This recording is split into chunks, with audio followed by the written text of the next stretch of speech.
सर्वांना माझा नमस्कार।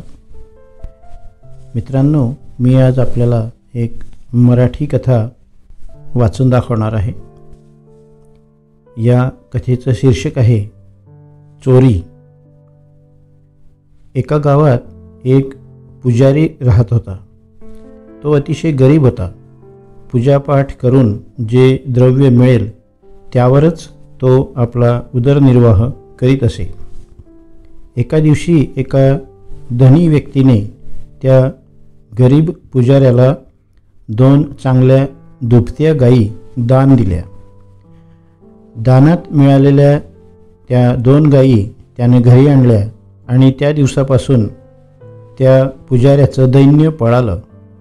एकेकाळी शिळी पोळी भाजी खाणारा तो पुजारी गावात दूध, दही, लोणी, तूप विकून घरातही दूध भाकरी खाऊ लागला। त्या पुजाऱ्याच्या त्या 2ही सुंदर गायींवर एका चोराची नजर होती। सुयोग्य संधी बघायची आणि पुजाऱ्याच्या त्या 2ही गायी पळवायच्या असा त्या चोराचा डाव होता। एका अवसेच्या अंधारात तो चोर त्या गायी चोरून नेण्यासाठी येत असताना वाटेतच त्या चोराची गाठ एका राक्षसाबरोबर पडली। परस्परांनी एकमेकांना तू कुठे अन का जातोस असं विचारलं तर चोर म्हणाला, मी पुजाऱ्याच्या गायी चोरायला चाललो आहे, पण तू कुठे चालला आहेस? त्यावर तो राक्षस म्हणाला, मी तर प्रत्यक्ष त्या पुजाऱ्यालाच मारायला निघालो आहे, त्याचे भक्षण करायला चाललो आहे। त्या पुजाऱ्यानं मंत्रतंत्र करून मला दूर घालवलं, माझं अन्न पाणी तोडलं आहे, पण आज मी त्यालाच खाणार आहे। झालं, दोघांचंही लक्ष एकच निघालं। दोघांनी मैत्रीचा हात पुढे केला। तो चोर आणि राक्षस हे दोघंही त्या पुजाऱ्याच्या दारात आले।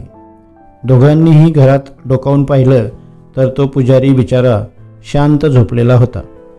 राक्षस पुजाऱ्याला खायला जाणार तोच चोर म्हणाला, अरे थांब, मी आधी या 2ही गायी घेऊन जातो, मग तू त्याला खा। त्यावर राक्षस म्हणाला, वा रे वा, मोठा शहाणाच आहेस की तू गायींना नेताना त्या हंबरल्या तर तो जागा होणार नाही का? मग मी काय करू? राक्षसाचं हे म्हणणं चोराला पटेना आणि चोर आपली घाई सोडेना। असं करता करता हळूहळू त्यांचे एकमेकांचे आवाज तापू लागले। परस्परातला संवाद संपू लागला आणि वादविवाद भांडण चालू झालं। त्यात त्या दोघांना आपल्या मोठ्या आवाजाचं भान राहिलं नाही। ते आवाज ऐकून गायी हंबरल्या, कुत्र्याने भुंकायला सुरुवात केली। तो पुजारीसुद्धा झोपेतून जागा झाला। त्याने राक्षस आणि चोराला पकडून आरडाओरडा केला। त्या आवाजानं शेजारील मंडळी काठ्या, मशाली इत्यादी घेऊन धावत आले। त्यांना पाहून राक्षस आणि चोर धूम पडून गेले। गोष्टीचा सार असा आहे की फुकट शब्दाने शब्द वाढवून वादविवाद करू नये। भांडणाने फायदा तर होणे दूरच, पण अनेकदा नुकसानच होते। धन्यवाद। मित्रांनो, तुम्हाला माझे हे कथा वाचन कसे वाटले त्याबद्दल आपल्या प्रतिक्रिया मला कमेंट्समध्ये लिहून जरूर कळवा। कथा आवडली असेल तर लाईक करा, आपल्या मित्रांना, नातेवाईकांना जरूर शेअर करा।